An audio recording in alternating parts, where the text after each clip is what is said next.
Os velhos de Serra Branca ainda contam a história de quando o sertão inteiro tremeu de raiva. Sentam-se na sombra rala de um juazeiro ressequido, enxugam a testa com panos de algodão gasto e contam para quem quiser ouvir. Aquele dia mudou o jeito de o povo ver o coronel. E mais que isso, mudou a forma como a Caatinga entendeu que nenhuma soberba é grande demais para o Lampião. A Serra de Pernambuco queimava naquele mês de setembro, quando o calor descia como punho de Deus sobre a terra rachada. O cheiro de terra seca misturado com suor azedo pendia no ar da vila de Serra Branca, aquele odor que só existe quando o sol mata a esperança. A Caatinga ao redor era uma extensão de espinhos e desesperação. Mandacaru retorcido, jurema murcha, cada planta ali como se pedisse desculpas por existir num lugar tão hostil.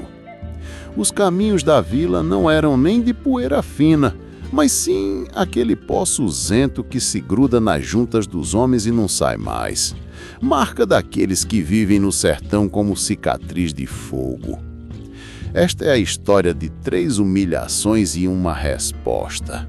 A história de como um coronel aprendeu tarde demais que nem todo viajante insignificante o é.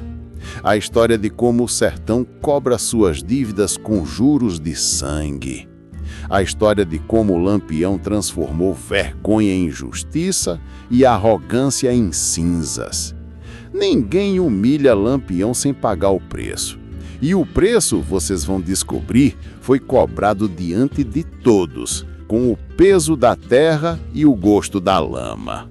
No centro daquela pequena serra, a fazenda do coronel Jerônimo da Cruz Silveira se erguia como uma fortaleza. Casarão de taipa rebocado em barro branco que refletia a raiva do sol. A casa tinha alpendre largo, rede pendurada onde o coronel passava as tardes fumando charuto, cercada de jagunços com rifle e papo amarelo sempre à mão. As terras do coronel se estendiam até onde nenhum olho de pobre alcançava. 150 quilômetros de fazenda, tudo roubado, com assinatura de papel falsificado e ameaça de morte. O coronel Jerônimo tinha aquele dom peculiar dos homens ricos, o dom de transformar sofrimento em ouro, de pisar em gente como se fosse barata. Naquele mês de setembro, o coronel preparava uma festa em sua fazenda. Festa para celebrar a compra de mais terra roubada de meia dúzia de famílias que ele havia despejado. A festa seria grande, como tudo que Jerônimo fazia, grande, barulhenta e cruel. Convidou gente de todo o sertão, fazendeiros menores que o temiam, autoridades que o bajulavam, homens ricos que queriam ficar mais ricos ainda pisando em pobre. Os preparativos duraram 3 dias. Boi abatido, bebida trazida de Recife, música de viola que tocaria até o amanhecer. Foi numa noite dessa festa que um viajante desconhecido havia chegado à fazenda. Ninguém sabe como conseguiu entrar. Alguns dizem que os jagunços não ousaram interpelá-lo. Outros dizem que ele simplesmente pediu para entrar e foi deixado passar. O viajante se vestia como um simples sertanejo. Roupas gastas de poeira, chapéu desbotado, botas furadas nos saltos. Carregava um bornal velho nas costas e aquele jeito cansado de quem havia viajado muitos quilômetros sob o sol implacável da Caatinga. Ninguém reconhecia aquele homem. Ninguém imaginava que dentro daquele corpo sujo de poeira, dentro daquele viajante anônimo, estava o homem mais procurado do sertão inteiro. Durante o banquete, enquanto os vinhos corriam, enquanto homens com barriga inchada de riqueza comiam carne de qualidade que o povo nunca tocaria, enquanto músicos tocavam em valsas e instrumentos que chegavam do Rio de Janeiro, o viajante Lampião sentava-se quieto num canto da casa. Observava, ouvia. Seus olhos de chumbo passavam pelos rostos de cada um ali, medindo, calculando, entendendo a estrutura de poder que ali se traçava. O coronel Jerônimo, já embriagado de vinho e arrogância, aquela arrogância que só existe em homens que nunca foram verdadeiramente contestados, Notou o viajante. Jerônimo se levantou cambaleante e andou até o canto onde Lampião estava. O coronel apontou para aquele homem desconhecido e começou a rir. Aquele riso que promete maldade. "Vejam este homem", gritou Jerônimo para toda a festa ouvir. "Vejo como é insignificante, como é fraco." O silêncio tomou conta da festa, aquele silêncio que precede a humilhação. Jerônimo, com a bebida fazendo seu trabalho de desinibição, então fez aquilo que nenhum homem deveria fazer. Subiu sobre a mesa do banquete, entre os pratos e as taças, e continuou apontando para Lampião. "Aposto que não seria capaz de enfrentar nenhum jagunço meu", vociferava o coronel rindo. "Esse homem aqui é tão insignificante que nem o reconheço. Provavelmente nem a gente. Aposto que é apenas outro mendigo que veio roubar comida." A multidão inteira riu. Os mais ricos gargalhavam. Aquele tipo de gargalhada que machuca quando você é o motivo dela. Jerônimo começou a imitar o jeito do viajante, sua postura cansada, seu jeito quieto. Continuou rindo. Continuou humilhando publicamente diante de todos, diante de seus jagunços, diante de suas autoridades amigas. Lampião permanecia imóvel. Seus olhos de chumbo não piscavam, seu corpo não tremia. Mas naquele silêncio, naquele momento em que a humilhação era aplicada como chicote em carne viva, algo mudou dentro dele. Não era raiva, porque Lampião não tinha raiva. Era aquela certeza fria que vem quando você sabe, absolutamente sabe que vai corrigir uma injustiça. O coronel Jerônimo desceu da mesa ainda rindo, ainda humilhando, ainda arrogante demais para imaginar quem era exatamente aquele homem no seu canto escuro. Durante a madrugada, o viajante desapareceu. Ninguém sabe como nem para onde. Após a festa naquela noite de setembro, o coronel Jerônimo não deixava a humilhação morrer. Nos dias seguintes, cada vez que se lembrava daquele viajante insignificante em seu canto escuro, surgia nele aquela gargalhada cruel que só homens poderosos conseguem ter. Aquela gargalhada que tira do rosto de quem ouve qualquer esperança de justiça. O viajante havia desaparecido durante a madrugada e o coronel assumiu que havia sido um mendigo assustado com sua própria insignificância. Que equívoco letal! Mas enquanto o coronel ria de sua própria vaidade, seu bando de jagunços continuava a fazer o que faziam de melhor: oprimir. No mesmo período em que o viajante desconhecido havia desaparecido, 3 famílias de pequenos agricultores foram expulsas de suas terras. Não havia motivo legal. O motivo era o lucro do coronel. As terras onde aquelas famílias plantavam feijão e milho durante gerações foram marcadas com cercas de arame farpado que o coronel trouxera de Recife. Os jagunços entravam nas casas de taipa no amanhecer, chicotes na mão, ordens nos lábios. "Vocês têm 2 horas para sair. Se ainda estiverem aqui depois disso, vocês vão conhecer o ferro quente." Uma dessas famílias tinha uma mulher. Seu nome era Maria, 32 anos, e ela estava grávida de 8 meses. Seu marido havia morrido na seca de 2 anos antes e ela vivia daquilo que a terra lhe dava. Quando os jagunços chegaram, Maria estava na cozinha, preparando de jejum para seus 2 filhos, uma menina de 9 anos e um menino de 7.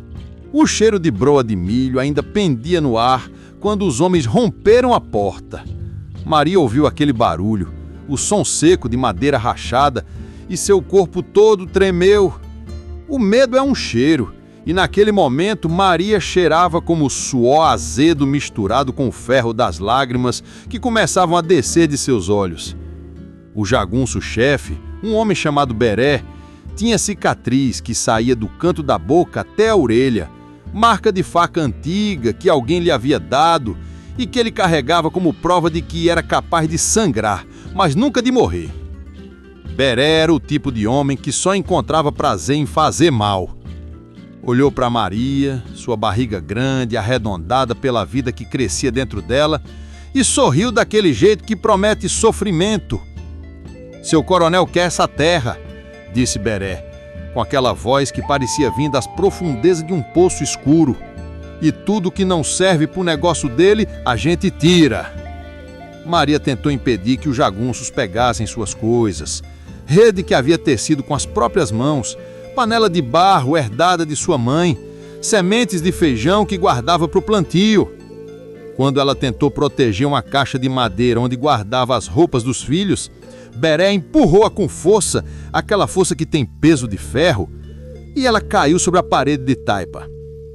Seu ventre bateu contra a parede e o bebê dentro dela começou a mexer freneticamente, como se tivesse medo do que estava acontecendo. O gemido que saiu da boca de Maria foi aquele tipo de som que um animal ferido faz, sem palavras, apenas dor pura. "Vocês têm 1 hora agora!" gritou Beré, enquanto seus homens saqueavam o interior da pequena casa. "Se continuarem aqui, suas crianças vão conhecer a marca do chicote, e esse filho que está nascendo na sua barriga, ele vai nascer escravo." Maria saiu daquela casa com o que conseguiu carregar, seus 2 filhos chorando, o ventre dolorido, o corpo inteiro gritando de dor. O bebê que carregava dentro dela havia mudado de posição. E ela sabia, mães sabem, que aquele impacto havia machucado algo. Caminhou por 3 quilômetros sob o sol de meio-dia, até chegar em Serra Branca. Entrou na primeira casa que viu aberta e pediu água. 4 horas depois, o sangue começou. O bebê não ia nascer. Ele simplesmente ia sair do corpo de Maria como um desperdício, como se o sertão tivesse rejeitado aquela vida. A notícia do que havia acontecido com Maria, com suas crianças, com o bebê perdido, essa notícia chegou a Lampião 2 semanas depois. Chegou através de um homem velho chamado Seu Damião, que era benzedor nas redondezas, aquele tipo de gente que cura com reza e conhecimento de ervas.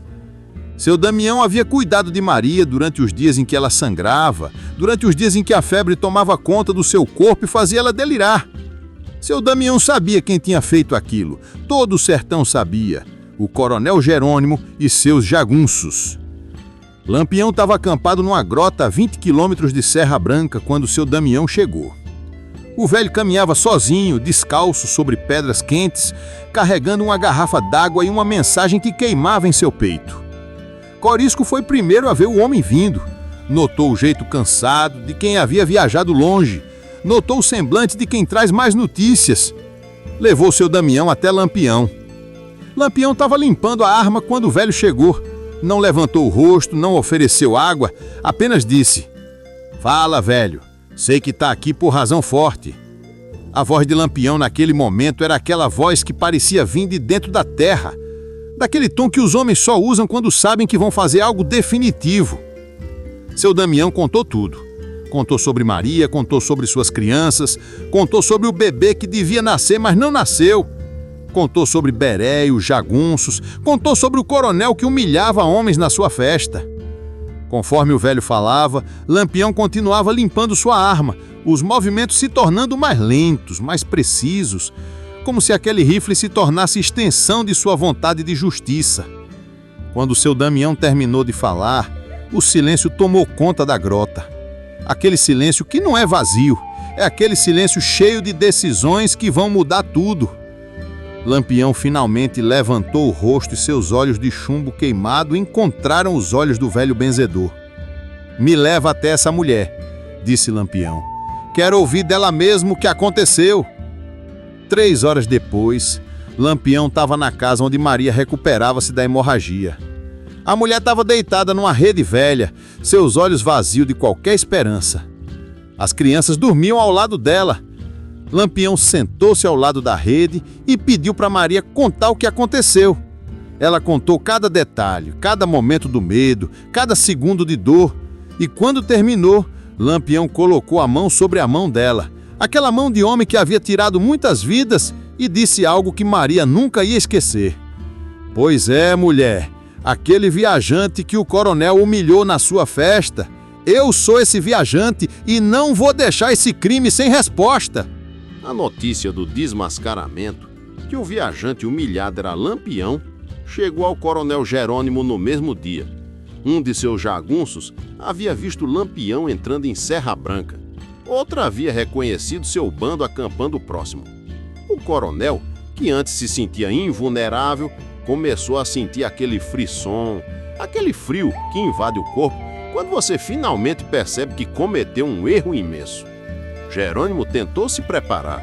Chamou seu jagunço, colocou vigias nas porteiras de sua fazenda, reforçou as cercas, mas no fundo, em algum lugar muito profundo de seu peito, ele sabia. O coronel sabia que nenhuma preparação seria suficiente. Ele tinha humilhado o homem errado, tinha cometido crimes demais.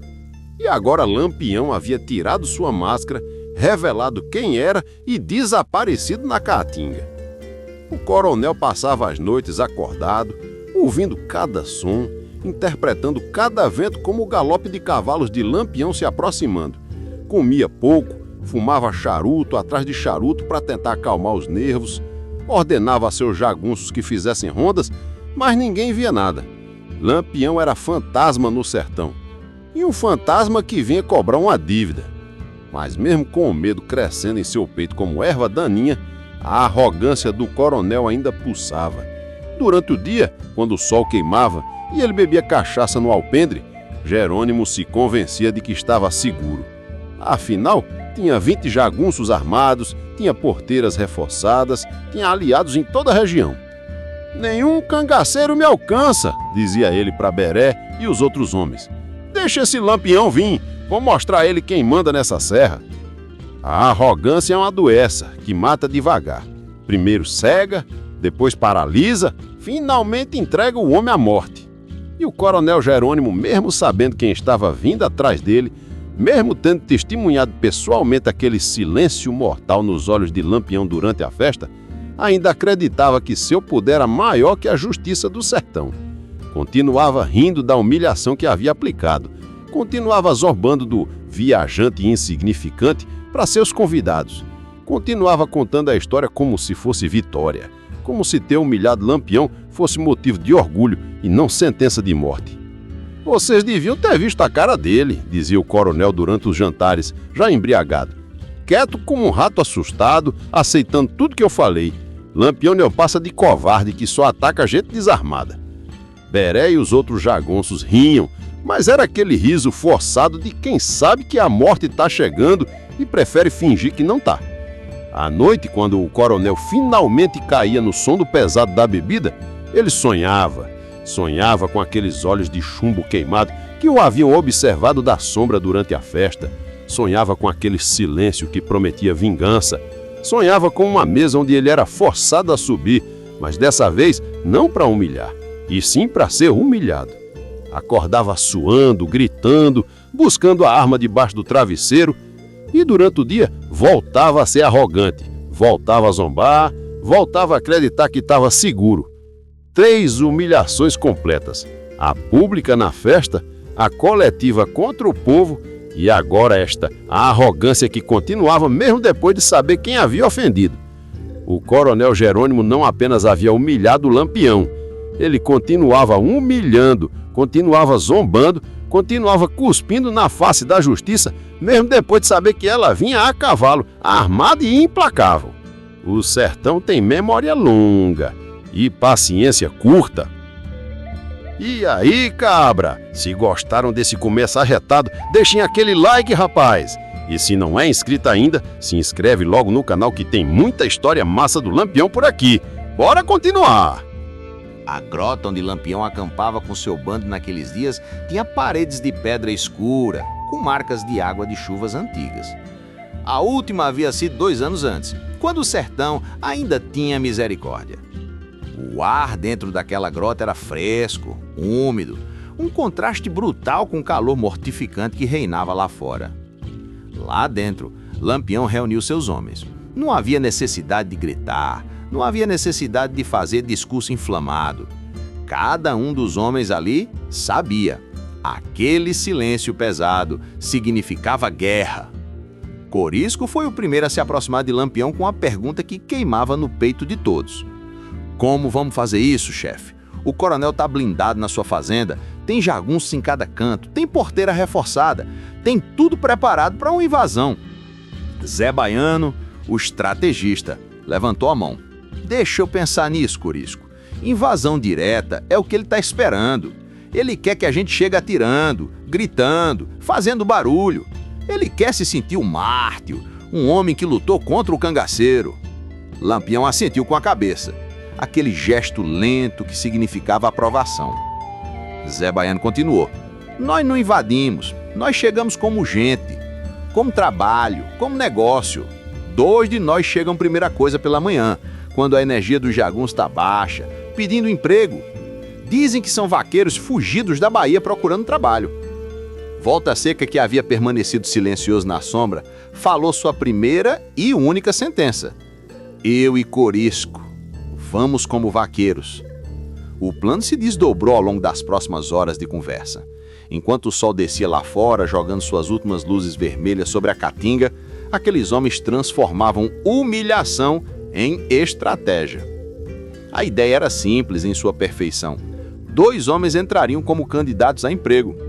Localizariam as posições dos jagunços, os pontos fracos da defesa, os horários das trocas de guarda. Zé Baiano, nesse tempo, levaria o resto do bando por um caminho alternativo que ele conhecia. Um caminho tão antigo que nem a maioria dos sertanejos recordava.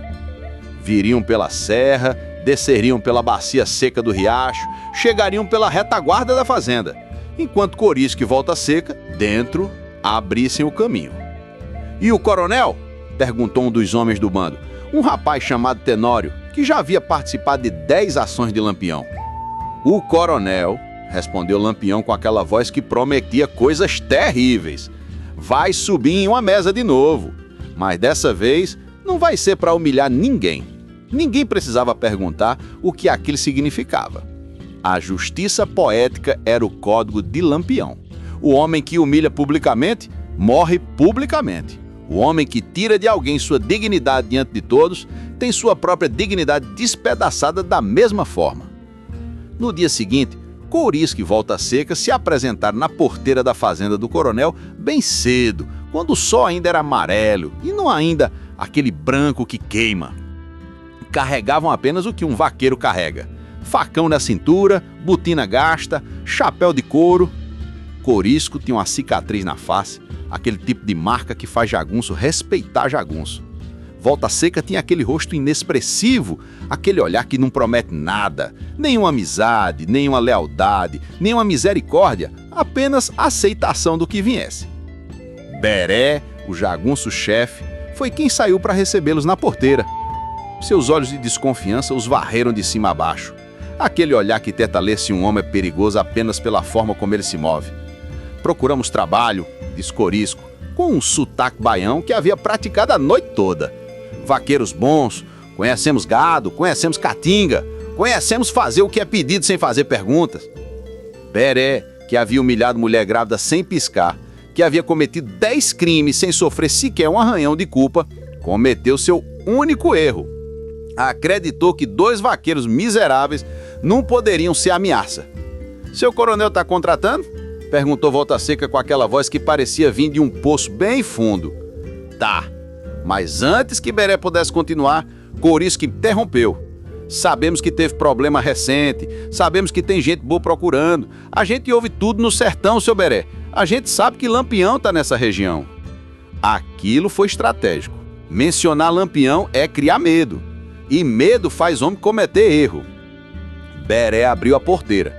Tá bem, vão conversar com o coronel, mas fiquem longe do alpendre, ele tá muito nervoso. Dentro da fazenda, Corisco e Volta Seca operavam como fantasmas. Enquanto pretendiam falar com o coronel, seus olhos catalogavam tudo.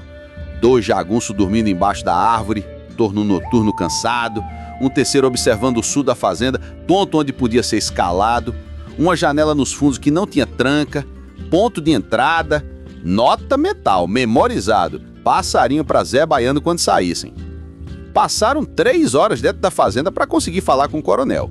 Jerônimo estava com a aparência de homem que não dorme, olhos vermelhos, barba sem fazer, as mãos tremendo ligeiramente quando levantou a caneca de café. A bebida escorreu pela sua boca porque suas mãos não conseguiam controlar o movimento. Medo? Aquele tipo de medo que vem quando você finalmente percebe que pode morrer? Vocês têm notícias de Lampião? Perguntou o coronel direto, sem sequer perguntar os nomes. Courisco mentiu perfeitamente. Não, senhor, mas a gente ouve falar que ele vem para essa região. A gente disse que ele está procurando um coronel que humilhou alguém. A gente pensou em vir ajudar. Sabemos lutar. Sabemos matar se for preciso. Aquilo era a isca perfeita. Promessa de proteção para um homem que sabia, absolutamente sabia, que não havia proteção suficiente. Vocês ficam aqui mesmo. Trabalham para mim, protegem a minha fazenda. E assim, quando Courisco e Volta Seca saíram daquela fazenda aquela tarde, quando saíram pelas porteiras com o pôr do sol transformando a caatinga em cinza alaranjado, eles levavam consigo um mapa mental perfeito da morte do coronel. Quando encontraram Zé Baiano e Lampião a 3 quilômetros dali, Courisco começou a desenhar na areia com um galho.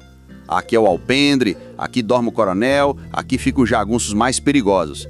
Aqui tem uma saída de fundo que a gente consegue entrar por aqui, pelo riacho seco. Lampião olhou para o desenho como quem estuda um cadáver antes de abrir. Cada detalhe era importante. Cada pequeno erro poderia virar bala na cabeça de um de seus homens. "Quando vamos fazer?" perguntou Zé Baiano. Lampião olhou para o céu. As primeiras estrelas começavam a aparecer. Respondeu: "Amanhã, ao amanhecer, quando o sertão ainda está dormindo e os homens maus ainda não acordaram para continuar fazendo maldade." Aquela noite, Lampião não dormiu. Ficou sentado na grota limpando suas armas, aquele gesto repetitivo que os homens fazem quando a morte está próxima de acontecer. Os jagunços da fazenda do coronel também não dormiram. Beré havia informado Jerônimo que havia 2 novos homens na fazenda, vaqueiros baianos que ofereciam proteção. Mas a paranoia do coronel crescia a cada hora. Ele caminhava pelos corredores da sua casa, ia de uma janela para outra janela, checava as porteiras, verificava se as cercas ainda estavam em pé. Como se cercas pudessem parar Lampião, como se arames pudesse deter vingança. Comentem aí de que cidade vocês estão assistindo agora. Bora, que a coisa tá ficando quente. Na madrugada anterior ao confronto, Lampião reuniu seu bando uma última vez. 23 homens, cada um pronto para morrer se necessário. Cada um compreendendo que aquilo que estava prestes a acontecer ia ecoar pelo sertão inteiro. "Vocês sabem o que Jerônimo fez?" disse Lampião, sua voz ainda mais baixa que o normal, daquele tom que significa decisão final. "Vocês sabem de Maria? Vocês sabem de suas crianças? Vocês sabem do bebê que nunca nasceu porque um homem ganancioso quis ficar mais rico ainda?" O silêncio naquela grota era absoluto. Nem vento soprava, nem animal ousava se mover. "Amanhã a gente vai corrigir isso. Amanhã o sertão vai aprender que nenhum poder é tão grande que escape à justiça. Amanhã nenhum homem vai mais zombar de outro sem saber quem está sendo humilhado. Amanhã o nome de Jerônimo da Cruz Silveira vai ser lição para todos, coronéis, jagunços, autoridades, povo inteiro." Os homens se olhavam. Alguns tremiam, não de medo, mas daquela adrenalina que vem antes da batalha. Volta Seca e Courisco, os 2 que estavam posicionados dentro da fazenda, estariam nos lugares certos pela manhã. Zé Baiano lideraria o resto do bando pelo caminho alternativo, e Lampião, o homem do sertão que tinha se disfarçado de viajante insignificante, viria pela frente, porque era a ele que cabia subir aquela mesa e dizer quem era. O amanhecer do dia seguinte nasceu como qualquer outro amanhecer no sertão. O sol rosa se transformando em amarelo pálido, que logo se tornaria branco mortificante. Mas naquele amanhecer, enquanto a maioria do povo sertanejo ainda dormia, enquanto os jagunços ainda cochilavam em suas posições, Lampião se movimentava na caatinga como parte dela. Invisível, implacável, inevitável.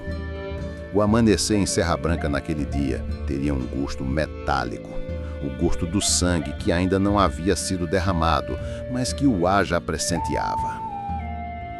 O sol rosa começava a subir por trás das serras e o calor que promete morte começava a descer do céu. Lampião e seus 23 homens se moviam pela caatinga como se fossem parte dela. Poeira e silêncio. Invisibilidade absoluta. Os jagunços da fazenda do coronel dormiam ainda. Aquele sono pesado de quem tira a noite de vigília. Precisavam apenas de um erro. Apenas um instante de desatenção.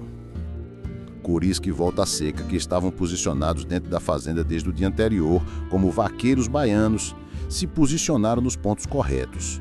Corisco ficou perto da cozinha, onde podia ver o corredor que levava ao quarto do coronel. Volta Seca se posicionou na janela dos fundos, aquela janela que não tinha tranca, que era a entrada perfeita para o que estava chegando. Quando ouviram o sinal, um assovio que parecia vento na caatinga, eles se mexeram. Lampião chegou pela bacia seca do riacho, exatamente como Zé Baiano havia planejado. 12 homens com ele, cada um sabendo exatamente o que fazer. Não havia gritaria, não havia tiros displicentes, havia apenas movimento coordenado. Precisão absoluta. Zé Baiano levou 4 homens pela retaguarda, cercando a parte posterior da fazenda. Tenório com S aos 5 homens ficaram na porteira, interceptando qualquer tentativa de fuga. Os 2 homens restantes já estavam posicionados. Volta Seca saltou pela janela sem fazer barulho. Corisco abriu a porta de trás para os homens de Lampião. Quando o primeiro jagunço a perceber que havia algo errado foi o que dormia embaixo da árvore, aquele mesmo que Corisco havia visto cochilando. Volta Seca passou por ele como fantasma, mas o movimento despertou. Seu corpo se sacudiu, seus olhos se abriram e, por um breve instante, ele viu Volta Seca, aquele rosto inexpressivo, aqueles olhos que não prometem piedade. Tentou gritar, não conseguiu. Uma faca entrou pelo pescoço de trás para frente, cortou sua garganta com precisão de cirurgião. O som que saiu dele não era grito, era apenas ar passando por tubos cortados. Espécie de gemido final que só os que morrem fazem. Dentro da casa, a situação era caótica em sua eficiência. Corisco entrou pela cozinha e encontrou 2 jagunços jogando baralho.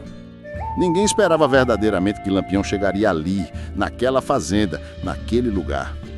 Um deles viu Corisco e tentou levantar. Muito lento. A bala de Corisco entrou no peito dele. Não um tiro de aviso, não um tiro de braço, mas um tiro de morte. O homem caiu sobre as partas, seu sangue manchando os naipes. O segundo jagunço finalmente compreendeu o que era a morte. Levantou as mãos. Corisco bateu com a coronha do rifle e o jagunço desabou desacordado.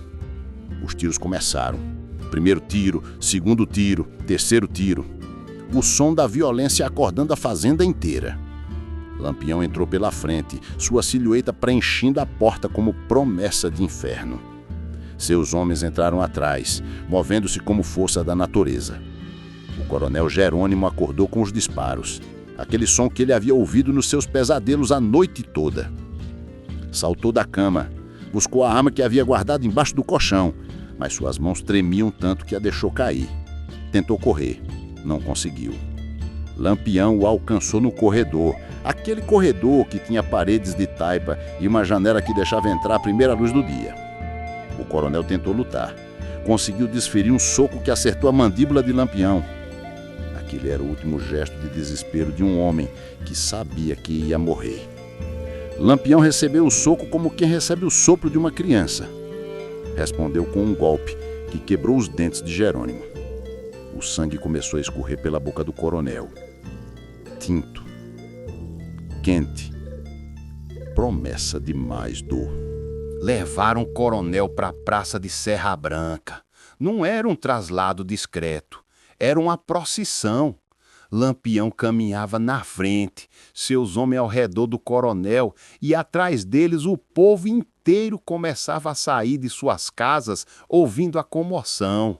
Mulheres, homens, crianças, todos vendo aquilo que jamais imaginaram ver: o coronel Jerônimo capturado, arrastado, vencido.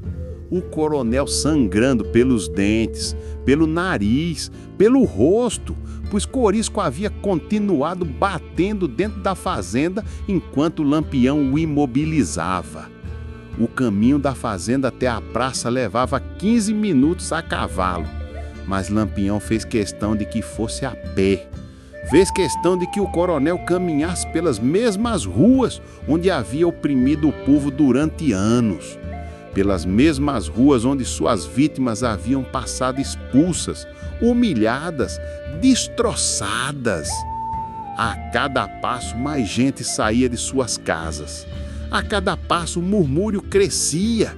A cada passo o impossível se tornava real. É o Coronel Jerônimo! Lampião capturou ele! Maria, vem ver! É justiça! Maria estava em sua casa quando ouviu os gritos. Correu até a porta com seus 2 filhos. Quando viu o coronel sendo arrastado pela rua, suas pernas fraquejaram. Caiu de joelhos ali mesmo, na soleira da porta, e começou a chorar. Não era choro de tristeza, não. Era choro de alívio. Aquele tipo de choro que vem quando você finalmente vê justiça depois de ter perdido tudo. Lampião parou diante da casa de Maria. Olhou para ela, para seus filhos e assentiu com a cabeça. Um gesto simples que dizia tudo. Eu prometi e eu cumpri. O coronel tentava falar, tentava pedir ajuda, oferecia tudo o que tinha, suas terras, seu ouro, suas mulas. Ninguém o escutava, ninguém o ajudava. Os jagunços dele, ainda vivos, já estavam amarrados, sentados no chão vendo seu chefe ser levado ao seu fim. Quando chegaram à praça, o sol já estava alto. O calor era insuportável, mas ninguém se movia. Todo o povo de Serra Branca estava ali, formando um círculo ao redor da praça, esperando para ver o que Lampião faria. Na praça de Serra Branca havia uma mesa de madeira. Aquela mesma mesa onde, semanas antes, o coronel Jerônimo havia se sentado para humilhar um viajante desconhecido. Lampião olhou para aquela mesa, depois para o coronel e sorriu. Não era um sorriso de diversão. Era aquele sorriso que promete justiça absoluta. Você se lembra disso, coronel? Perguntou Lampião apontando para a mesa. O coronel não respondeu, apenas chorava. Aquele tipo de choro que vem quando você finalmente compreende que vai morrer. Os homens de Lampião carregaram o coronel até a mesa. Ele resistiu, gritava, pedia ajuda, oferecia tudo o que tinha, suas terras, seu ouro, suas mulas, tudo. Ninguém o escutava, ninguém o ajudava. Lampião mesmo, com suas próprias mãos de homem que havia tirado centenas de vidas, ergueu o coronel e o colocou sobre aquela mesa de madeira. Vocês se lembram? Gritou Lampião para a multidão que se aglomerava ao redor. Vocês viram o que esse homem fez naquela festa? Como ele humilhou um viajante? Como ele zombou de alguém que não conhecia? A multidão permanecia em silêncio. Aquele silêncio cheio de medo e reconhecimento. Curisco subiu na mesa, junto com o coronel. Volta Seca também. Zé Baiano ficou na base, garantindo que ninguém se aproximasse. E ali, naquela mesa de madeira, em plena luz do amanhecer, com o povo inteiro testemunhando, Lampião se posicionou de frente para o coronel Jerônimo. Eu sou aquele homem, disse Lampião, sua voz tão clara que ecoava por toda a praça. Sou aquele que você humilhou, sou aquele que você não reconheceu, sou Lampião. Apontou para o povo. Vocês são minha testemunha disso. O coronel tentou falar, tentou pedir perdão, tentou suplicar, tentou oferecer dinheiro. Lampião ergueu a mão, um simples gesto, e Curisco colocou um pano na boca do coronel. Agora é minha vez de falar, disse Lampião. Esse homem roubou terra de famílias, destruiu lares, matou inocentes. E quando uma mulher grávida foi expulsa de sua casa por seus jagunços, essa mulher perdeu seu filho por causa da violência desse desgraçado. Lampião caminhou ao redor do coronel, ainda em cima da mesa, enquanto falava. Cada passo, uma condenação. Cada palavra, um martelo de justiça. Aquele bebê que não nasceu porque a mãe foi empurrada contra uma parede? Aquele bebê estava aqui. Mas ele não pode estar aqui porque você quis mais terra, mais poder, mais ouro. O coronel tentava falar, mas o pano na boca abafava qualquer som além de gemidos. Então o Lampião fez o que a justiça poética exigia. Ergueu a mão e Volta Seca trouxe água. Água com cinzas, água com lama da região. Forçaram a boca do coronel aberta, forçaram-no a beber água, forçaram-no a engolir a lama do sertão que ele havia roubado, forçaram-no a comer a terra cujos donos ele havia expulsado. O coronel sufocava, engasgava, seu corpo convulsionava, mas havia apenas uma quantidade de lama e uma quantidade de garganta. E a lama continuava descendo. Quando terminaram de fazê-lo beber a lama, Lampião colocou a mão sobre o coração do coronel. Você sabia que aquela mulher que você empurrou, que ela tentou salvar as sementes dela de feijão? Que ela tentou proteger aquilo que sua mãe lhe havia deixado? O coronel, ainda com cinzas na boca, ainda cuspindo lama, tentava respirar. Você achou que aquilo era insignificante? Que aquela mulher era insignificante? Lampião ergueu a arma. Não era um revólver, era um rifle. Aquele rifle que havia limpado na noite anterior. Colocou na cabeça do coronel. Assim como você foi insignificante para mim naquela festa, você é insignificante agora. Assim como você humilhou um homem que não reconhecia, você morre humilhado diante de todos. O disparo ecoou pela praça de Serra Branca. Um som seco que parecia ser o som do sertão inteiro respirando fundo. A bala passou pelo crânio do coronel e saiu pelo outro lado. Seu corpo caiu da mesa, desabou no chão de terra, sangue e matéria cinzenta espalhando-se como castigo divino. Lampião desceu da mesa, limpou o rifle, olhou para Corisco, para Volta Seca, para Zé Baiano, para os seus homens, todos ainda em pé, todos ainda bem vivos, todos portando armas e lei própria. Olhou para o povo de Serra Branca, que havia se mantido em silêncio durante todo o processo. Esse é o fim dos coronéis que acham que podem oprimir o povo, disse Lampião, sua voz implacável. Esse é o fim de quem humilha, de quem rouba, de quem mata. Seus homens começaram a trabalhar rapidamente. As terras do coroné, todas elas, foram marcadas para serem redistribuídas. Aqueles que haviam sido expulsos poderiam retornar. As famílias que haviam sido destruídas poderiam tentar reconstruir. O ouro do coroné, aquele ouro roubado do suor do povo, foi deixado na praça para que as vítimas pudessem tomar o que lhes era de direito. Maria, aquela mulher que havia perdido seu filho, foi levada à frente de Lampião. Seus olhos ainda estavam vazios, aquele vazio que a perda deixa, mas Lampião colocou uma bolsa de moedas em suas mãos. Sua terra volta para você, disse Lampião. Seus filhos terão o que comer. E esse ouro aqui é para rememoração do seu filho. Para cada moeda que você gastar, você se lembra de que seu filho não morreu sem justiça. Maria caiu de joelhos. Não conseguia falar.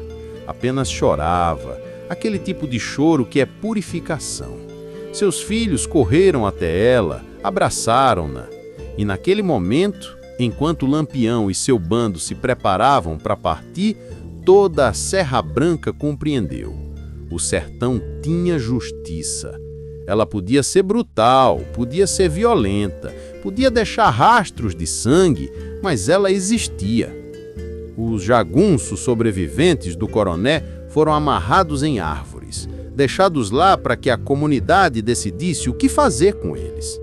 Alguns seriam deixados ir, os que eram apenas soldados sem lealdade particular ao coronel. Outros permaneceriam para responder pelos crimes que haviam cometido de livre vontade. Berê, aquele que havia empurrado Maria contra a parede, foi deixado amarrado na bacia seca do riacho. Não para morrer rapidamente, mas para aprender, muito antes de sua morte, que o sertão cobra dívidas com juros de dor. Durante 3 dias, enquanto Berê sangrava lentamente de uma ferida aberta no peito, não profunda o bastante para matar rápido, apenas profundo o bastante para doer. Cada pessoa que havia sido vítima de seus abusos podia vir e olhar para ele. Não era tortura gratuita, era apenas deixar que o sertão cobrasse sua dívida. Era deixar que os olhos das vítimas testemunhassem o fim de seu algoz. No 3º dia, quando a infecção tomou conta do corpo dele e a febre o consumiu completamente, quando seus lábios rachados já não conseguiam formar palavras, Berê pediu água com os olhos. Aquele olhar de súplica que só os moribundos conseguem fazer. Maria, a mulher que ele havia empurrado, que havia perdido seu bebê por causa da violência daquele homem, apareceu com uma caneca de água. Berê tentou alcançá-la com a boca, desesperado. Ela deu a água, ele bebeu cada gota como se fosse o último presente do mundo. E quando ele perguntou, com a voz fraca de quem está morrendo, "Por quê? Por que você fez isso?" Maria respondeu, olhando diretamente nos olhos dele, "Porque o bebê que você matou também teria tido sede. E eu não vou me tornar o monstro que você foi." Berê morreu 2 horas depois, sem reza, sem perdão, apenas o silêncio do sertão testemunhando o fim de mais um homem que havia escolhido o caminho da crueldade. O corpo do coronel Jerônimo foi deixado na praça de Serra Branca durante 3 dias. Não havia velório, não havia familiares que o chorassem, não havia respeito. Apenas o corpo apodrecendo sob o sol quente do sertão. Aquele mesmo sol que havia queimado tantos pobres enquanto ele vivia na sombra do alpendre. Os urubus chegaram na primeira noite, pousaram nas estruturas ao redor daquele que havia sido poder e ali permaneceram, comendo o que restava da arrogância. Bicavam os olhos primeiro, aqueles mesmos olhos que haviam olhado com desprezo para os pobres, depois o ventre, aquele mesmo ventre que havia se enchido de comida enquanto crianças passavam fome. O povo passava, mulheres, crianças, homens, e simplesmente olhavam. Alguns cuspiam no chão ao lado do corpo, outros apenas balançavam a cabeça, reconhecendo que a justiça, mesmo brutal, havia finalmente chegado. Ninguém tirava o corpo. Era como se finalmente o povo tivesse permissão para não reverenciar aquele que os havia oprimido. Depois de 3 dias, quando restava apenas osso, carne putrefata e memória, 2 homens, ninguém sabe quem, pegaram o que sobrou e o enterraram numa cova rasa nas imediações da serra, longe do cemitério, longe das pessoas de bem. Ninguém disse uma reza, ninguém marcou o lugar. O sertão não faz cerimônia para os que causaram morte e sofrimento. Mas enquanto o corpo do coronel apodrecia e se tornava alimento para vermes, a vida fervia em Serra Branca. Lampião e seus homens passaram os dias seguintes redistribuindo as terras que haviam sido roubadas. Zé Baiano, com seus conhecimentos de topografia e caminhos do sertão, marcava os pontos de origem de cada propriedade. Aquelas terras que pertenciam a famílias durante gerações, antes do coronel vir com seus jagunços e suas falsificações notariais, fazia-se um levantamento cuidadoso, quase sagrado. Essa terra aqui pertencia a seu João, que plantou feijão aqui durante 40 anos. Esse terreno era de Dona Rita, que criou 7 filhos nesse chão. Aquela serra ali era de 4 famílias que haviam perdido tudo numa mesma noite de violência. Maria, aquela mulher que havia perdido seu bebê, foi a primeira a retornar à sua terra. Quando Lampião colocou as escrituras em suas mãos, escrituras verdadeiras, não falsificadas, seladas com aquilo que o sertão reconhecia como verdade e justiça, ela caiu novamente de joelhos.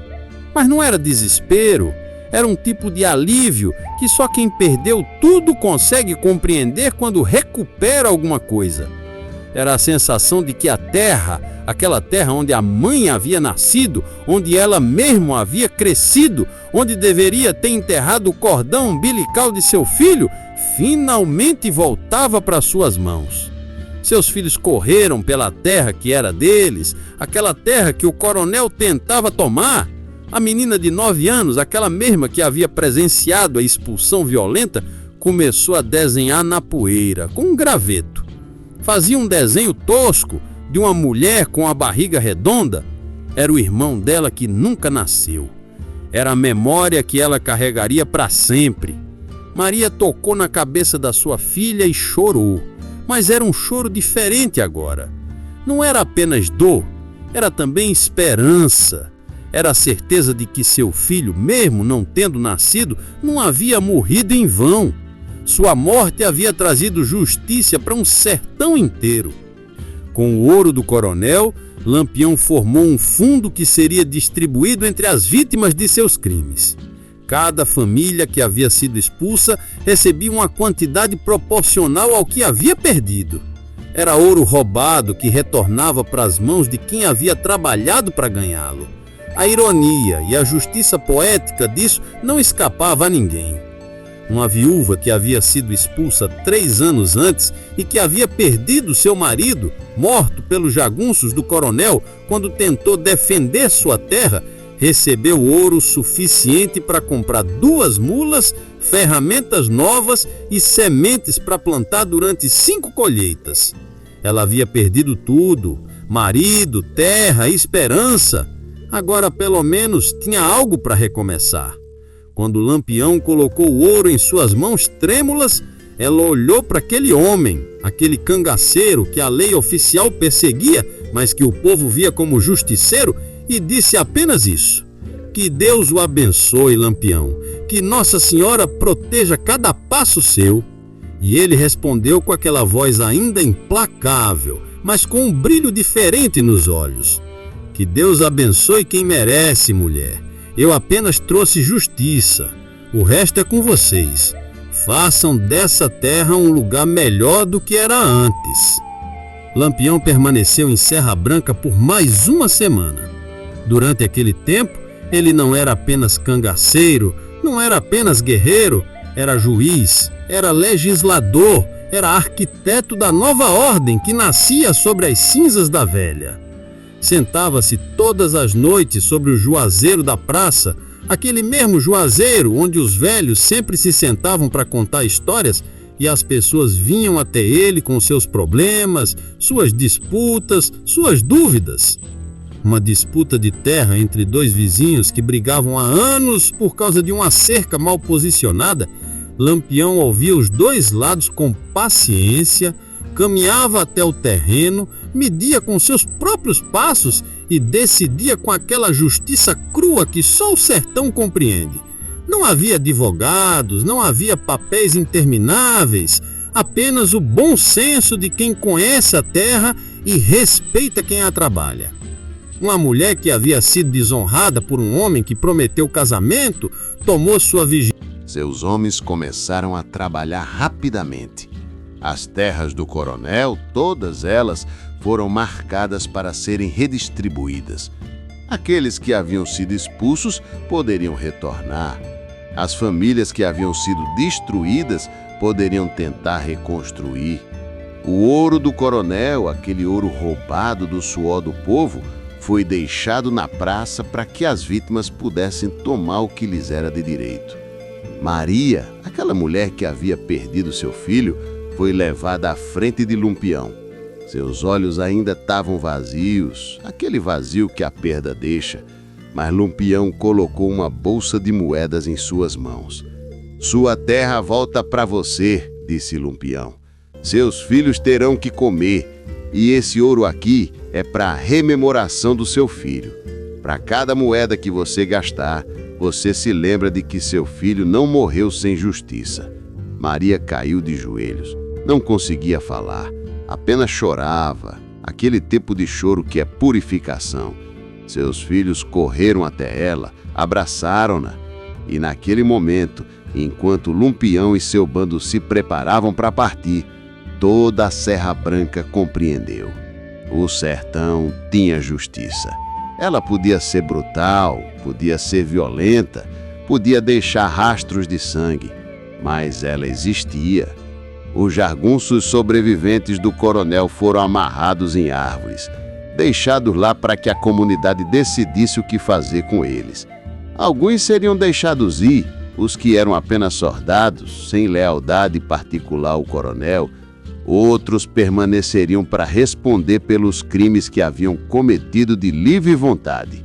Beré, aquele que havia empurrado Maria contra a parede, foi deixado amarrado na bacia seca do riacho, não para morrer rapidamente, mas para aprender, muito antes de sua morte, que o sertão cobra dívidas com juro de dor. Durante 3 dias, enquanto Beré sangrava lentamente de uma ferida aberta no peito, não profundo o bastante para matar rápido, apenas profundo o bastante para doer, cada pessoa que havia sido vítima de seus abusos podia vir e olhar para ele. Não era tortura gratuita, era apenas deixar que o sertão cobrasse sua dívida. Era deixar que os olhos das vítimas testemunhassem o fim de seu algoz.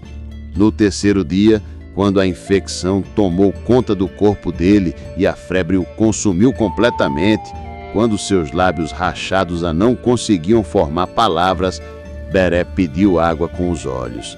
Aquele olhar de súplica que só os moribundos conseguem fazer. Maria, a mulher que havia perdido seu bebê por causa da violência daquele homem, apareceu com uma caneca de água. Beré tentou alcançá-la com a boca, desesperado. Ela deu a água. Ele bebeu cada gota como se fosse o último presente do mundo. E quando ele perguntou, com a voz fraca de quem está morrendo, "Por que você fez isso?", Maria respondeu, olhando diretamente nos olhos dele, "Porque o bebê que você matou também teria sede, e eu não vou me tornar o monstro que você foi." Beré morreu 2 horas depois, sem reza, sem perdão, apenas o silêncio do sertão testemunhando o fim de mais um homem que havia escolhido o caminho da crueldade. O corpo do coronel Jerônimo foi deixado na praça de Serra Branca durante 3 dias. Não havia velório, não havia familiares que o chorassem, não havia respeito, apenas o corpo apodrecendo sob o sol quente do sertão, aquele mesmo sol que havia queimado tantos pobres enquanto ele vivia na sombra do alpendre. Os urubus chegaram na primeira noite, pousaram nas estruturas ao redor daquele que havia sido poder e ali permaneceram, comendo o que restava da arrogância. Bicavam os olhos primeiro, aqueles mesmos olhos que haviam olhado com desprezo para os pobres, depois o ventre, aquele mesmo ventre que havia se enchido de comida enquanto crianças passavam fome. O povo passava, mulheres, crianças, homens, todos e simplesmente olhavam. Alguns cuspiam no chão ao lado do corpo, outros apenas balançavam a cabeça, reconhecendo que a justiça, mesmo brutal, havia finalmente chegado. Ninguém tirava o corpo. Era como se finalmente o povo tivesse permissão para não reverenciar aquele que os havia oprimido. Depois de 3 dias, quando restava apenas osso, carne putrefata e memória, 2 homens, ninguém sabe quem, pegaram o que sobrou e o enterraram numa cova rasa nas imediações da serra, longe do cemitério, longe das pessoas de bem. Ninguém disse uma reza, ninguém marcou o lugar. O sertão não faz cerimônia para os que causaram morte e sofrimento. Mas enquanto o corpo do coronel apodrecia e se tornava alimento para vermes, a vida fervia em Serra Branca. Lampião e seus homens passaram os dias seguintes redistribuindo as terras que haviam sido roubadas. Zé Baiano, com seus conhecimentos de topografia e caminhos do sertão, marcava os pontos de origem de cada propriedade. Aquelas terras que haviam pertencido a famílias durante gerações antes do coronel vir com seus jargunços e suas falsificações notariais. Fazia-se um levantamento cauteloso, quase sagrado. Essa terra aqui pertencia a seu João, que plantou feijão aqui durante 40 anos. Esse terreno aqui era de Dona Rita, que criou 7 filhos neste chão. Aquela serra ali era de 4 famílias que haviam perdido tudo numa mesma noite de violência. Maria, aquela mulher que havia perdido seu bebê, foi a primeira a retornar à sua terra. Quando Lampião colocou as escrituras em suas mãos, escrituras verdadeiras, não falsificadas, seladas com aquilo que o sertão reconhecia como verdade e justiça, ela caiu novamente de joelhos. Mas dessa vez não era desespero, era um tipo de alívio que só quem perdeu tudo consegue compreender quando recupera alguma coisa. Era a sensação de que a terra, aquela terra onde sua mãe havia nascido, onde ela mesma havia crescido, onde deveria ter enterrado o cordão umbilical do seu filho, finalmente voltava para suas mãos. Seus filhos correram pela terra que era deles, aquela terra que o coronel tentava tomar. A menina de 9 anos, aquela mesma que havia presenciado a expulsão violenta de sua casa, começou a desenhar na poeira com um graveto. Fazia um desenho tosco de uma mulher com a barriga redonda. Era o seu irmão que nunca nasceu. Era a memória que ela carregaria para sempre. Maria tocou na cabeça de sua filha e chorou, mas era um choro diferente agora. Não era apenas dor, era também esperança. Era a certeza de que o seu filho, mesmo não tendo nascido, não tinha morrido em vão. Sua morte havia trazido justiça para um sertão inteiro. Com o ouro do coronel, Lampião formou um fundo que seria distribuído entre as vítimas de seus crimes. Cada família que havia sido expulsa recebia uma quantidade proporcional ao que havia perdido. Era ouro roubado que voltava para as mãos de quem havia trabalhado para ganhá-lo. A ironia e a justiça poética disso não escapava a ninguém. Uma viúva que havia sido expulsa 3 anos antes e que havia perdido seu marido, morto pelos jargunços do coronel quando tentou defender a sua terra, recebeu ouro suficiente para comprar 2 mulas, ferramentas novas e sementes para plantar durante 5 colheitas. Ela tinha perdido tudo: marido, terra, esperança. Agora pelo menos tinha algo para recomeçar. Quando Lampião colocou o ouro em suas mãos trêmulas, ela olhou para aquele homem, aquele cangaceiro que a lei oficial perseguia, mas que o povo via como justiceiro, e disse apenas: "Que Deus o abençoe, Lampião, que Nossa Senhora proteja cada passo seu." E ele respondeu com aquela voz ainda implacável, mas com um brilho diferente nos olhos: "Que Deus abençoe quem merece, mulher. Eu apenas trouxe justiça. O resto é com vocês. Façam dessa terra um lugar melhor do que era antes." Lampião permaneceu em Serra Branca por mais uma semana.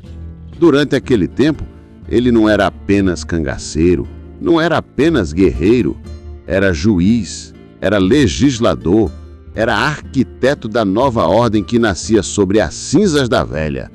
Sentava-se todas as noites sob o juazeiro da praça, aquele mesmo juazeiro onde os velhos sempre se sentavam para contar histórias e as pessoas vinham até ele com seus problemas, suas disputas, suas dúvidas. Uma disputa de terra entre 2 vizinhos que brigavam há anos por causa de uma cerca mal posicionada. Lampião ouvia os 2 lados com paciência, caminhava até o terreno, media com seus próprios passos e decidia com aquela justiça crua que só o sertão compreende. Não havia advogados, não havia papéis intermináveis, apenas o bom senso de quem conhece a terra e respeita quem a trabalha. Uma mulher que havia sido desonrada por um homem que prometeu casamento, tomou sua virgindade e depois a abandonou grávida. Lampião chamou o homem, olhou nos olhos dele com aquele olhar que prometia consequências e deu uma escolha simples. Uma mulher que havia sido desonrada. por um homem que prometeu o casamento, tomou sua virgindade e depois abandonou grávida. Lampião chamou o homem, olhou nos olhos dele com aquele olhar que prometia consequências e deu uma escolha simples. Você casa com ela e assume a criança que vem, ou você sai de Serra Branca agora e nunca mais volta.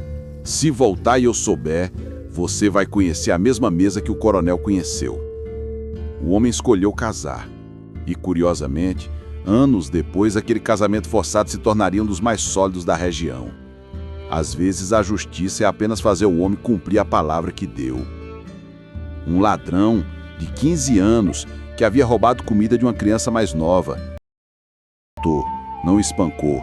Trancou-o sozinho em um quartinho por 24 horas, sob o sol, sem comida, apenas com água, para aprender na pele o que era fome, para sentir o que aquela criança havia sentido.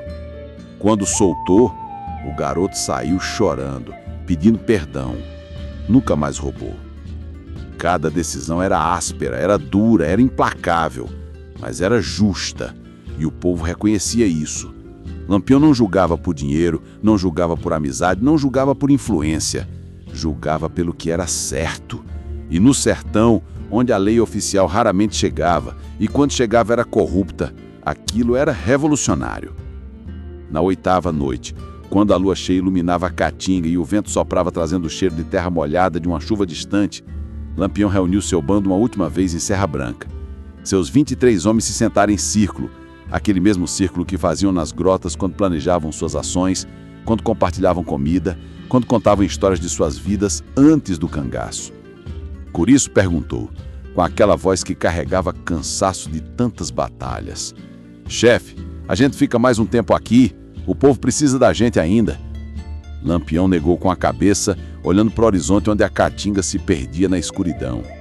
Não, Corisco, o sertão inteiro já sabe o que aconteceu aqui.